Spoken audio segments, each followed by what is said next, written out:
Hey, how's it going, guys? It's Joel with the Extra Point. I'm here tonight with Mark and on the special edition of Overreaction Mondays.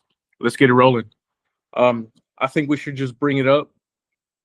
Start it off with a banger. James Franklin is no longer the head coach at Penn State Out of there. University. Take his ass out. It was coming. It was about time this happened. We after that loss to Oregon at home in overtime, we all kind of saw the foreshadow of it happening. And not only that, they lost their QB for the rest of the season. Drew Aller looks like looks like he had like a ankle or lower Yeah, like leg injury. a lower ankle injury. Yep. That's crazy. Like I saw that highlight reel, and man, he got tackled up high. I don't understand how his leg got hurt in that play. A lot of people on the comment section are saying I think he faked his injury to get out of there, to be honest. Probably. Yeah. I mean, James Franklin. I mean, that's just insane. Like the narrative, like you can't win the big game, you don't win it, and then you go and lay an absolute fucking egg against UCLA.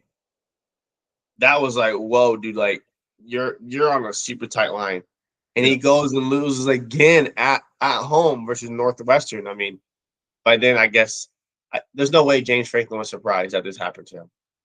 There's no No, way. not at all. And then it kind of feels it was like they're calling this the most disappointing team in college football. He literally got booed like as he walked out at the stadium. So Uh, that's insane. I saw a stat somewhere. And it was like Penn State's the first team to lose back-to-back games when they're more than 20-point favorites. That's insane, bro. Hey, if you're betting, if you've been betting on Penn State, bro, I know you're down bad right now. You're down yeah. bad. Two major L's. I mean, that sucks, but it's just you gotta get the job done. And you know what's even more sad is like 12 years just right out the window. Like Penn State literally wasted their time, even though the narrative was that James Franklin can't win the big game. And now 12 years after, you're paying this man 45 million in his buyout. That's insane, bro. Like that's like numbers like Jimbo Fisher got whenever he got fired from A&M, you know? That's insane. Yeah. That's a shit ton of money. Yeah, so That's a Penn shit. State definitely took a big L. It's sad to be a Penn State fan today. Yeah, it ain't Happy Valley. It's Sad Valley right now. Hey, so a question I got really is like, so what are they gonna do now for head coach? Like, are they gonna go and poach another current coach, or they think they have someone like that's kind of like hasn't been coaching for a while that's ready to make a comeback? Do you see like them trying to get like a rival coach or like an SEC coach or a Big Ten coach or even a Group of Five? What do you see I happening? I think so as we're basically halfway through the season at this point, I don't know if that rule still applies where players are allowed to, transfer out. I think that rule might have actually ended.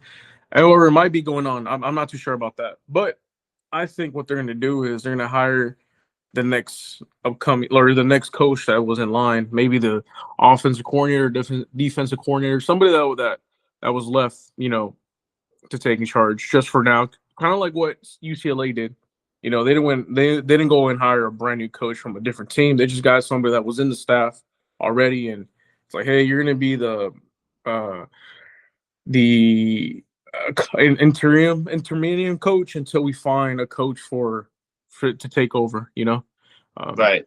I think Penn State's gonna go that route for now. Um, I I mean, they got already you. know their season's over. They don't have a QB. I don't think they're in a rush to look for a head coach right now. I got you. Good point. Good point. One thing that I think James Franklin, yeah, he can't win the game or whatever, but he could recruit pretty good. Like consistently, Penn State had a good defense and a good, not just a good defense schematically. Like they had some legit dogs on those teams. From safeties to linebackers to even like D linemen. Like they were consistently producing first round talent, even probably a top 10 talent. So I think Penn State's really going to feel like that vacuum from like, okay, James Franklin, he's not here no more. Whoever we hire, needs to still be able to land these big time recruits. It's even more harder nowadays to land kids. There's so much. All the schools can pay kids through NIL. Now you got to be like, hey, come to this school in the Big Ten. We fired our coach. We're kind of starting over, but so that's gonna be a big challenge for the new guy that comes in. Like, hey, like, can you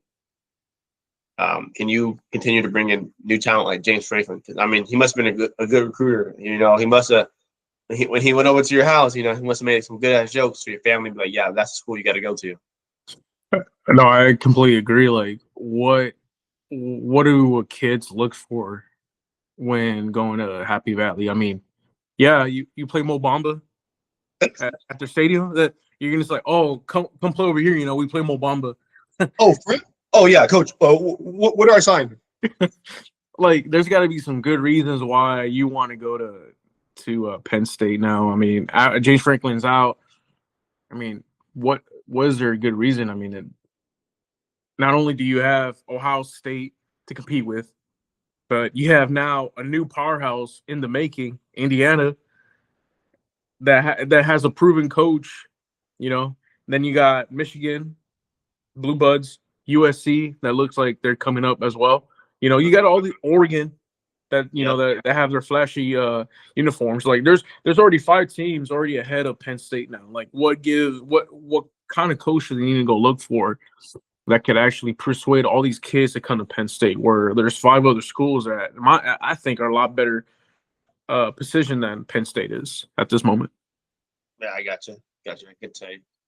Gotcha. Another overreaction. I think it's time for Justin Fields, the quarterback for the New York Jets, to kind of just hang it up, man. Give it up. Your team lost today. Terrible. The absolute dog shit. I believe they were the first team in 27 years to have negative 10 yards passing for the whole game. That's insane, bro. Like 3 teams. You've been passed around. But in 3 teams in the league already, and I get it. They might be the lower ends of the NFL, but let's be honest. As soon as he leaves, they tend to do better.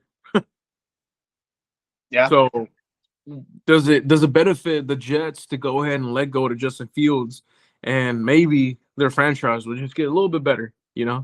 I mean, they're not in any position right now to compete or be any good with him. So I feel like, yeah, you're right. I was looking over the notes. I think should he just go ahead and like become a backup, or should he just go down to the lower tier and go compete in UFL at least? Yeah, UFL, UCL don't matter. ACL, fuck it, somewhere, but not the NFL. It's just sad, bro. Like he has so much athleticism. Maybe a position change. I don't know. Like, Yep. Boy could run. He could definitely run, but I just don't see him as an NFL quarterback. Yeah, and maybe like you could blame coaching at the Bears, at the Giants. I'm sorry, at the Jets, but not with the Steelers. Mike Tomlin runs his stuff in a tight ship. He doesn't have losing records. And he has very limited talent. So he's able to put his guys in the best positions to succeed. So, kind of like how the Saints, when Sean Payton was there, he had and that guy's still there, what's his name? Taysom Hill. Mm-hmm. He's a quarterback, but he really can't throw, but he's super athletic. He can block, he can run, he can catch. Like, put Justin Fields in an environment where he doesn't have to be the number 1 guy. He has packages that it's like these, 4th and whatever, where he can throw the ball and he can still run the ball. Like that would be the dream scenario, essentially. But yeah, it's just after you leave a really good program, a franchise like the Steelers, I was like, yeah, it's just you must be the problem. Definitely. And you kind of hit the point right there. You can't Justin Fields can't be the face of the franchise. You got to have either your defense needs to be top tier elite, and he just needs to make sure we put up some type of points and let your defense win you the game. So probably a franchise like that, where maybe the offense isn't what they're really focused on. They're mostly focused on defense. Probably like a franchise like that, that isn't really there. There's not too much stress on him. I feel like there's too much weight put on Justin Fields at every point aspect of the game with the Jets. That's why I see him. I see him struggling sometimes. That he has to come back at all these games, and he can't really pull it off. He doesn't have. He hasn't shown us lately that he could. Right. Yeah, I agree. I agree 100%. Moving on next, we have I think Indiana, the Hoosiers, should be the number one team in the country over Ohio State. What's your opinion on that? I completely agree. I mean, they got number one. They got right now is Ohio State, number two Miami, and then Indiana at number three. Indiana, they're doing it with no 5-star recruits. Really? Yeah, I think they only got 7 4-stars. Damn. And then after that is power and will and grit, heart. Coaching. This has got to be the best DNA, or like it just shows he's a great coach. Plain and simple. He could be up for the coach of the year at this point. Yeah, only having 2 losses in the last 2 seasons, 3 seasons. That's impressive with no 5-star recruits. Yeah, that is insane. That's insane. I mean, stars don't matter. Stars don't matter when you're here. Yeah. I mean, he's proven it. As one team, it's one team, but you do need a really good program. You need a good system behind to back it up. Yeah, you're right. Yeah, stars don't matter if everybody's doing their job best they can. You can have a bunch of 5 stars. We have one guy that's slacking off. It doesn't matter. It's not going to work out. Exactly. That's a good point. Yeah, I just think like in Indiana, like they. And my argument is like, okay, they should be one because Ohio State kind of they played the same opponent. So now there's as the season goes on, we're starting to see like more teams how they fare against other teams, and like don't forget Illinois 70 or 60 to like something like they broke the doors off of them. So going to this game, Ohio State was like, okay, you know what, we can take care of these guys. I was kind of seeing it like, can Ohio State blow these guys out of the water too? So part of me is like, okay, like maybe Ohio State is not that good compared to these other teams. But then I was like, man, like I know Ohio State, like they're intentionally trying to play slow. They're trying to limit their snaps and try to make it like. Apparently, they're fine winning games by a little bit. Like they don't want to score a lot of points because they don't open up their playbook and show people, get more film on them, and they don't want to risk the injury of more snaps and guys getting hurt. So it's like, which one is it? Are they playing smart for the long run, or are they actually struggling with these teams? But I mean, to go on the road and beat Oregon, and snap that winning streak, and to take care of Illinois like that. I mean, if they're not one, they got to be number 2 because I understand Miami down the bye week. Miami looks amazing, but that was awesome because once again, FSU lost. So like these credible wins from Miami are kind of starting to dwindle down a bit. Oh, you guys beat Florida. Well, they're not all that. Well, you guys beat FSU. Well, they're not all that. So maybe number 2, but who knows? Yeah, I think you're absolutely right. I think we're getting down to the point of the season where quality wins matter, and Indiana has proven himself that they have a quality win here, beating Oregon at home in a hostile environment where I think they haven't lost in 33 home games. Yeah, so longest active streak. So that's a hostile environment. That's a true hostile environment, and they went in there and pretty much dominated. I mean, they won by 10 points. Yeah. I think last time a team did that was like Texas at Alabama 4 years ago. Yep. But that's not easy to do. It doesn't happen every year, Right. So I think Indiana should be credited here more, and I think they deserve the number 1 ranking. Does it really benefit them? I don't think so. Either way, the way the cards are playing out, it looks like now that Ohio State, Indiana are in a collision course because they were even playing each other in the regular season. Oh, gotcha. So And I mean, that'll be a really interesting Big Ten championship game now. Yeah, there's one team in the Big Ten. I'm pretty sure there's multiple teams, but I know there's at least one team that has to play Oregon, Ohio State, Penn State, Indiana, USC, Michigan. It's probably Northwestern has to play all other schools or something like that. Hey, I mean, Northwestern already checked one off their list. They already picked Yeah. Penn State. Yeah. Yeah, Good for those guys. good for it's a good yeah, it's a good day to be a Northwestern fan. Yeah. Gotcha. Speaking of tight games, so the Alabama Crimson Tide, they're on the roll. They got the job done against Missouri in a nail biter, won by field goal. Ty Simpson, is he leading? Is it safe to say that he's leading the Heisman and is going to win the Heisman, or is that an overreaction? I think there's still a lot of ball to play, but as everything's playing out right now, he's playing the cleanest ball. He protects the ball really well. I don't think he doesn't really have a lot of interceptions. I think he might have like one or two for the season. I think it's safe to say right now he's the safest bet to start betting. If you guys are into that. But I just think there's still too much ball left. Alabama still has a really tough schedule to go through, and we just got to see what the rest of the season plays out for them. Gotcha. That's my opinion. Gotcha. Yeah, because now in the Heisman race, teams that have dropped out or Heisman candidates have dropped out. I think Dante Moore took a big hit of that L this weekend. Obviously, John Mateer, he's out of the race now. Yeah. So like you said, as the season goes on, it's getting tighter and tighter. So we'll see who pulls away.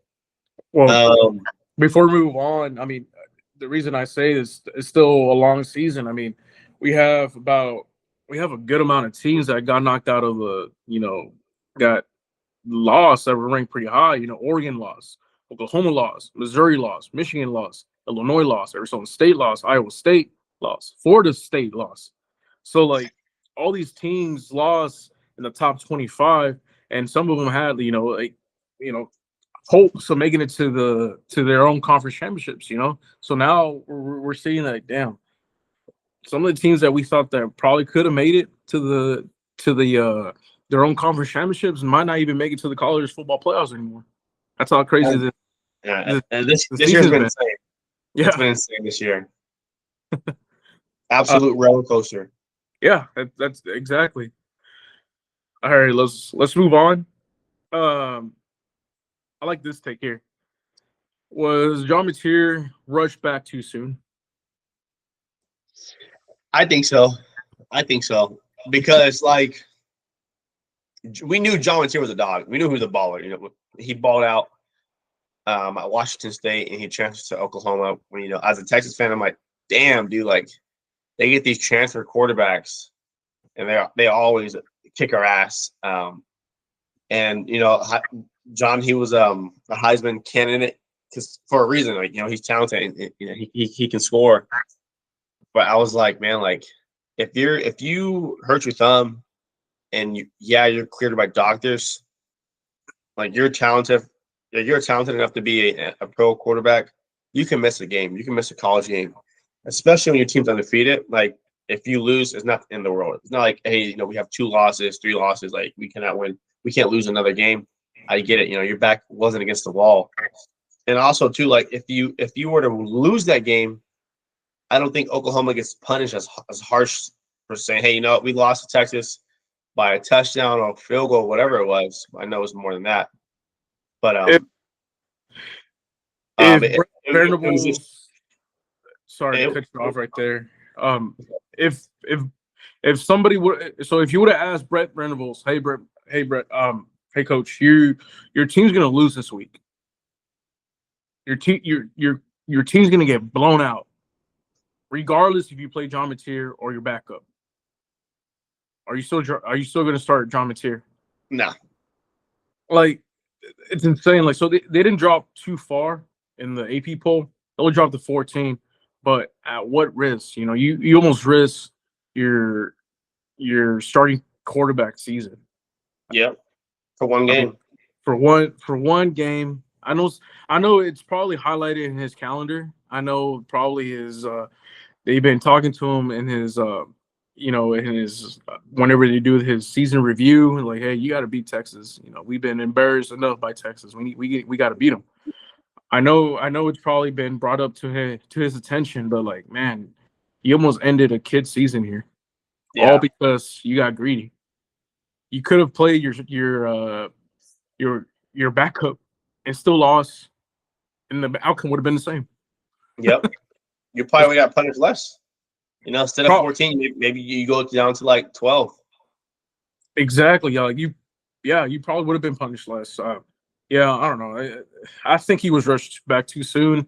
His thumb was literally bleeding on the field, and like he had his pants all covered up in blood. Like it's insane. Like watching this kid play, I was like, I can't believe this kid's playing after what, like 12 days of surgery.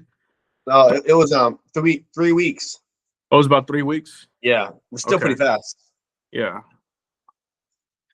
And you know how last time we talked about, we're like, yeah, you got to limit your pass attempts. This man threw for almost 40 attempts Yeah, and only 11 rush attempts from his running backs. yeah, that's not good. That's a bad coaching game plans and scheme. Like it's just you gotta get the run game. If your quarterback's limited passing game, you gotta help him with the run game. Or even like just have like more like have like plays like he's out of the game and put Michael Hawkins, their backup quarterback from last year that played against us last year and started a couple of games that has explosiveness, features in their running game. Just be more creative. I think they were pretty one dimensional, and that's why the Texas defense was able to capitalize on those interceptions. Moving on to an overreaction. Is this an overreaction or not? A&M is the best team in the SEC. Whew. I bet a lot of people are like really upset about that. A&M, the best team in the SEC. That hurt my soul to say that. I know. I mean, I want to say A&M's playing really good. Like, is this the year they finally do what they're supposed to do, or they're gonna go back to their regular Aggie ways? Like, they look really good. I mean, in that Florida game, Florida got the ball, marched down the field, and scored. I was like, oh shit! And then 2 plays, A&M scores, and then Florida, and then A&M, and then Florida kind of hit a brick wall. Like it took A&M like a quarter to warm up defensively, but offensively they're ready to go. Boom, boom, boom. I think Marshall Reed, he looks really, really comfortable. The defense is making great tackles, and they're not making mistakes. Like they're playing pretty clean. Besides the Auburn game, like they're playing sharp. They're making good tackles. Now, I don't want to put all my chips on them because one, they're at home, playing with the 12th man. They haven't been on the road yet, besides the Notre Dame game that they barely won. So I want to see this team on the road. But I would probably say they're probably like top 2, top 3 in the SEC, just because Bama has a quality wins on the road, and so does Georgia has quality wins on the road. I mean, and most teams in the SEC lose on the road. Okay, let's see A&M hit the road this year when they go play at LSU. And do they play Bama this year? I don't think so. They don't play Bama. I don't think they play back this year. They go play. I think they play Mississippi State on the road, Mm-hmm. and they go play LSU. They play LSU later in the season. Yeah, I know it's a long stretch. It's just almost barely made it out alive. Alabama barely made it out alive. So it's just A&M, pretty much skipping through all these teams. Like there's one team that hasn't been really tested yet. But you're right. I mean, they've been at home for the past what 7 games, 6 out of 7 games. So it's understandable. Yeah, but they beat Florida, and Florida beat Texas. So it's like, and they beat Florida by multiple scores. That's true. That's true. It could also have meant that, I mean, probably Florida might have just gave all what they got against Texas, and True. Yeah. you can't give that every week in and out in the SEC. So I think they just lost some gas when they got to Yeah. them. I'm a big believer in that. I think every team at all levels has one game a year when they go balls to the wall. Yeah. Now the good teams can do it 2 games, or maybe 3 games, but Florida, they put all their chips in already. Yeah. Hey, let's move on. Let's go back to the NFL. You think you think Ravens head coach John Harbaugh is in the hot seat after Uh, losing their fourth game? They're nah, I one don't and think so. five now. They won at 5. Yeah. Damn. Okay, well, Okay. I know they literally have at least 7 starters out, 7 to 8 starters out. They're playing with a lot of backup, but I mean, most of their offense it came from Lamar Jackson, which is insane. Without Lamar Jackson, there's no Ravens. right. I mean, I'm gonna say that's an overreaction. I think Jim Harbaugh, John Harbaugh. He's a great coach. Um, well, that's the Ravens. You know what you're gonna get out of the Ravens every year. They hardly ever bust down to the ground like that. I'm gonna say that's an overreaction. I think he's just having a bad year just because guys can't stay healthy. And the only thing I'll probably nitpick with him is that the Ravens can't win these tight games. They can never win them. They could have beat the Bills and they lost that game. They could have beat who else was it? I think the Chiefs, and they got blown out. They got blown out by the Detroit Lions. I just have another thing too is like their backup is Cooper Rush. Cooper Rush is backing up Lamar Jackson. Those guys couldn't be the most different types of quarterbacks. Your backup is supposed to be the most closest thing to your quarterback because your quarterback, you design your offense on your quarterback. You don't have an offense and plug any random quarterback. You play to like your quarterback strengths. Is he better at, intermediate routes, deeper routes, quick game, hitching, or is he better at a whole lot of things? So make the offense about him. Is it a run heavy offense? So you have Lamar Jackson, who his backups were mobile quarterbacks. So when Lamar stepped out, okay, guys, we're doing the same thing, but probably a bit slower and probably a bit more simpler. So when Lamar goes out and you're bringing Cooper Rush, hey guys, well we can't call no more scramble plays. We can't call no more these big old boot plays. So Lamar can make magic happen. You got Cooper Rush that's got to stand there and be a statue, which is he's good at that. But now the offense is like, well, like we're not used to this. The O line, like, hey, we're gonna slide like a run, but because we know Lamar's gonna boot out, but we know this guy's not moving, so their technique is getting messed up. So it's just weird. I was very shocked to see Cooper Rush. I mean, good for him. I think he's a good quarterback, but that's a really odd backup. That's like having like imagine the backup for Tom Brady being like Michael Vick. They're completely different quarterbacks. Yeah. It makes no sense. It's just like 2 different styles of play. And I just want to correct myself. They're actually 1-4, so not as bad. I was like 1-5. Like, damn. Yeah, they're 1-4. They did lose to the Houston Texans 44-10 today. That's insane, bro. Like the Houston Texans are dog shit. Yeah. Damn. Yeah, the Texans are shit. Yeah, I mean, yeah. And at home, they lost at home. They lost. Yeah, they lost at home. I don't know if it's tight games. I feel like I don't see the Ravens playing tight games. What I see the Ravens this year is that they blow the lead. They can't hold onto the score. Yeah, they'll separate 10, 20 points and blow it. I think we've already seen it twice with Derrick Henry fumbling the ball and costing them the game. Yes, so, he fumbled like the exact same way too. He's getting it punched out. Yeah. I don't know. It's just I think there's just mental things going on within the program, within the franchise. I mean, it can't be all on Jim Harbaugh, but I mean, you got to blame somebody. Yeah, you got to blame somebody, right? Oh my goodness. Okay, another overreaction for you. I think the is it overreaction to say that the AP committee needs to be abolished and remade because their rankings are make no sense. There's no consistency. I totally agree. I think we should probably all come together and vote who can vote in the committee, and not just let these random old men just think that they know ball more than others. It's insane that you still got number 13 Notre Dame ranked at 13. Well, there's probably a good handful of teams that are probably way better than Notre Dame. Like, Yeah, yeah, I wish like if there's a committee like it would probably have to be like maybe I don't know like 15 voters or fuck it maybe like 18 voters.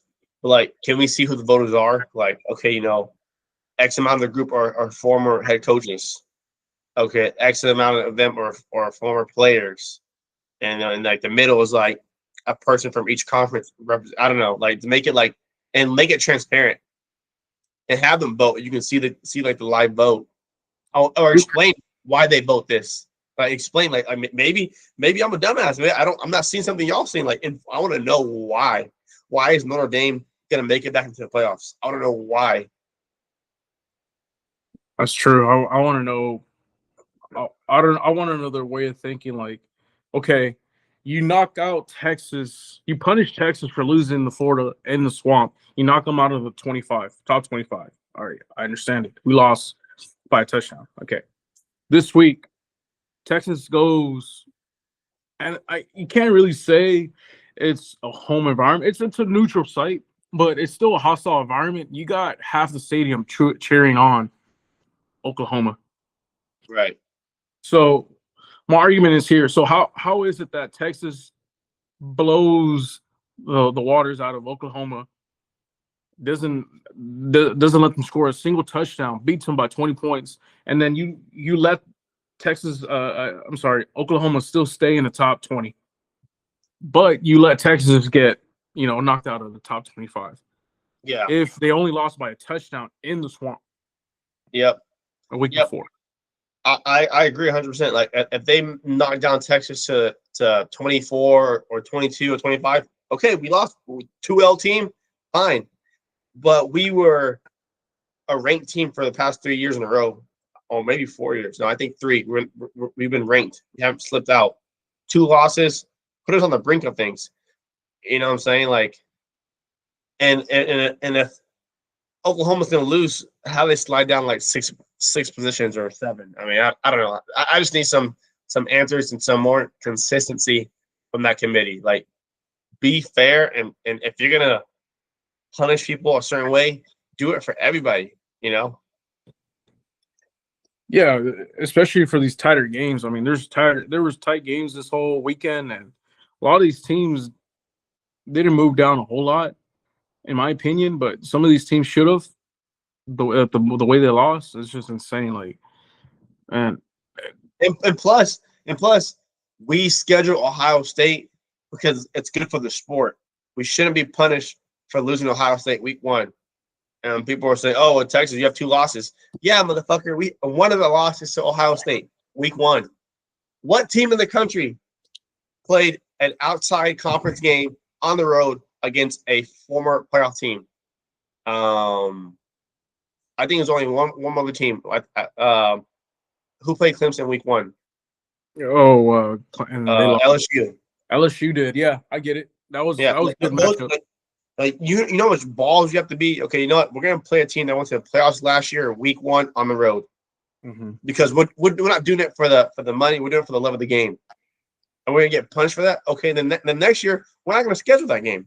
We're gonna schedule another power conference 4 team. But we're not gonna play a team that went to the playoffs, and we're damn near not gonna play the national champion. Why are we getting punished? You Two know what I'm years saying? ago, What's the, we played Michigan last year. yeah, yeah. Why are we getting punished for that shit? It makes no sense. Yeah, You know? I totally agree. I mean, yeah, now and seeing it now, I see Sark's arguments like, what team in the country is going to schedule Ohio State at home and then go into the swamp? And lose by a combined of 14 or 15 points. That's not Not bad. many schools. At some schools, if you tell them, hey, go play Ohio State week 1 and only lose by 14, that's good for them. Yeah. Before we go, I wanted to see this overreaction.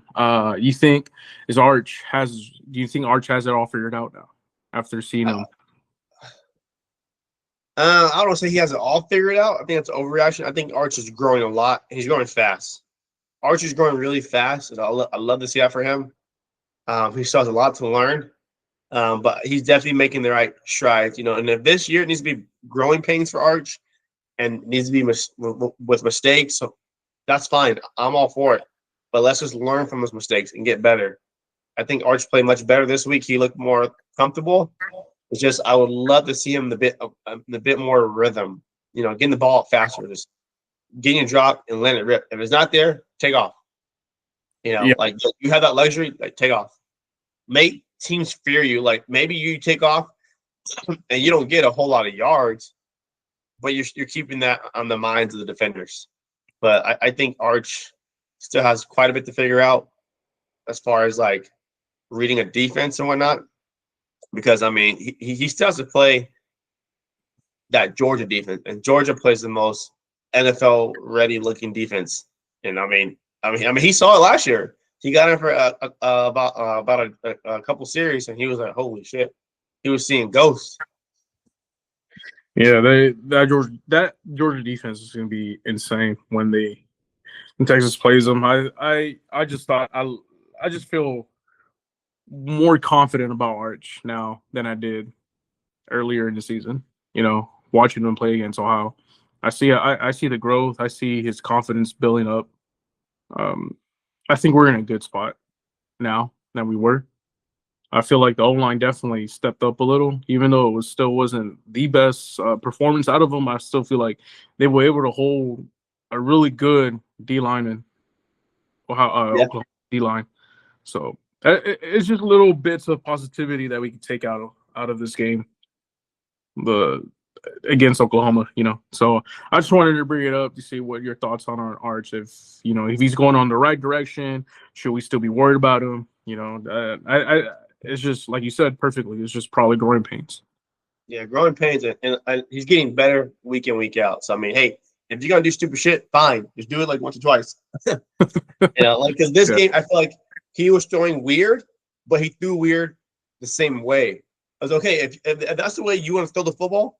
I'm not a mechanics coach, but if you're gonna throw that same mechanic over and over again, okay, but just don't have 10 different ways of throwing football. So I'm happy with that. I'm good with that. Well, that about wraps it up, guys. Let us know what y'all think. Let us know if you guys might have other overreactions that we miss. We'll be back later in the week, probably doing our pick'ems, probably doing our game of the week or our top stories in the week. So let's end the good note here in the week 7 college football, and what is this, week 6 in the NFL? And week 6 in the NFL, yeah, you're right. Yes, yeah, sir. So let's send them the good note. So hope everybody had a good weekend, and see y'all next time. Yeah, thanks y'all. Thanks for tuning in. See y'all later.